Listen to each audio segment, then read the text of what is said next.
The law declares that children who have not yet been born are not, in fact, human. So don't worry about it. Cuomo illuminated the new World Trade Center in Lower Manhattan with pink lights to celebrate the bill signing. He described it as a profound moral victory.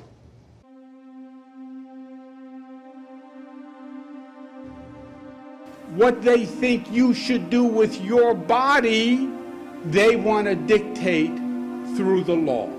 If you said, what issue is more important to you right now? Choice or taxes, choice or economic development? I don't know what people would say. We have an extreme conservative agenda in Washington. Kavanaugh is going to reverse Roe v. Wade. I have no doubt. This is still a democracy. And New Yorkers want to protect a woman's right to choose.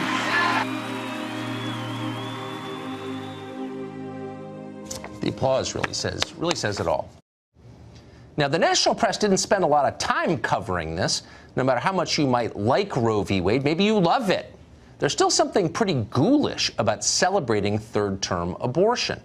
Maybe that's why only a tiny percentage of American voters support it, around 13%. Small percentage. Nobody really wants to hear the details about any of this, so nobody asks. And that's why the video we're about to show you, which is not gory, don't worry, but it is remarkable. In it, a Virginia Democratic lawmaker called Kathy Tran explains in detail a bill she's introduced that will remove all restriction on late-term abortion. She was asked, well, what would that mean exactly? And Tran tells the truth.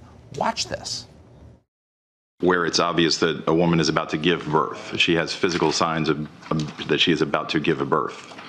Would that still be a point at which she could request an abortion if she was so certified? She's dilating.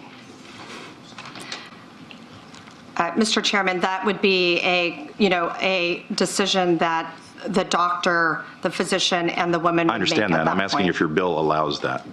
My bill would allow that, yes. So, abortion at the point of dilation. If you're confused about what that means, ask anyone who has given birth. And then think about it for a second. There's a lot going on, obviously, but just think about that for 1 second. You may be pro-choice. Are you okay with that? Virginia's governor is okay with that. He's thought about it. Ralph Northam is his name. He's been in office a little over a year. He's often described, in fact, always described as moderate. And that's pretty amazing given his reaction to Kathy Tran's late-term abortion bill. This is from today. Watch this. It's done in cases where there may be severe deformities. There may be a fetus that's non-viable. So in this particular example, if a mother is in labor, I can tell you exactly what would happen. The infant would be delivered. The infant would be kept comfortable. The infant would be resuscitated if that's what the mother and the family desired. And then a discussion would ensue between the physicians and the mother. A discussion about killing the infant? The infant. He's direct enough to call the infant what the infant is. But again, the infant would be delivered and resuscitated if that's what the mother desires. Quote, in other words, the governor of Virginia has just told us in public on camera that it's okay to kill a child after the child has been born. That used to be called infanticide, not rhetorically, but literally infanticide, taking the life of a child who is breathing. The governor seemed to just say that. Did he misspeak? Well, you'd hope, but no, he didn't. Ralph Northam is a physician. He's a pediatric neurologist, in fact. He's not some clueless layman who mangled a NARAL talking point. This is really what he thinks. This is what his party thinks, though no one ever says it, but it's true. This is the new moderate pro-choice position. You should know that. Monica Klein is a founding partner at Seneca Strategies. She joins us today. Monica, thanks a lot for coming on. Yeah. I'm sure you describe yourself as pro-choice. I bet a lot of people watching right now think of themselves as pro-choice.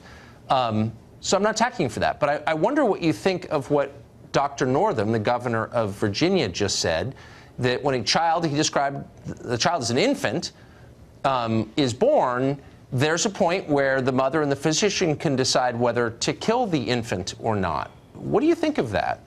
Look, Tucker, I understand that you want to go back to a time where Roe v. Wade was illegal, where women were having back alley abortions, and they were using coat hangers to have abortions, which is actually what's barbaric. I'm giving you time to make a real argument. I'm not arguing for the repeal of Roe v. Wade. I'm a very straightforward person. That is what you're essentially saying. Actually, no, that's not what I'm arguing. And please don't be tiresome. The governor of Virginia, who's a rising star in the Democratic Party, just said this. There's pending legislation that mirrors it, and I'm asking you what you think of it. That's it. I'm not here to debate Roe v. Wade. I think that right now, reproductive health care is under attack by the Republican Party. 72% of Americans support the right to choose, and yet we have Trump and we have sexual predator Kavanaugh trying to repeal Roe v. Wade and trying to take away our control over our own bodies. This isn't about babies. This isn't about health care. This is about you attempting to control women's bodies. Okay, please don't be a robot. Monica, you're smarter than that. This is the governor of Virginia just saying this. I just want to know what you think of it. Is that okay? Does that bother you? It's a sincere question. This just happened. Okay, it bothers me that you are attempting to control women's bodies. That's what you're doing. You are. The Republican Party right now is working overtime to repeal Roe v. Wade and to take away choice in every single state. I wonder if you think you're convincing anybody, or if your unwillingness to address what just happened today on tape that we just played is a sign that you can't defend this. And if you can't defend it, I wonder why that is. Have you paused to ask yourself, as an American, as a person, as a woman, what do I think of that? As a woman, what do I think of it? Have you asked yourself why you spend so much time talking about this rather than thinking about why your party is trying to repeal Roe v. Wade and control women's bodies? Right now, there are 7 states where there's only 1 abortion clinic. There are 4 states which, if Roe v. Wade is repealed, women cannot get reproductive health care. This is about a woman's right to choose, and you, as a man, should not have a single say in that. Wow.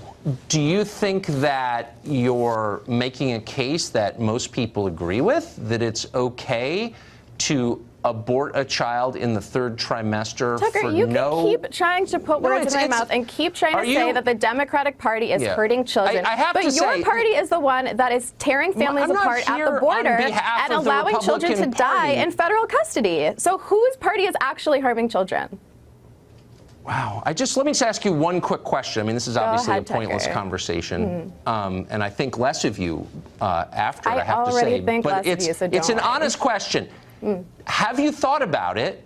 Do you have a real answer to what the governor of Virginia said, or are you going to throw yet another talking point at me? I mean, have you actually thought about it?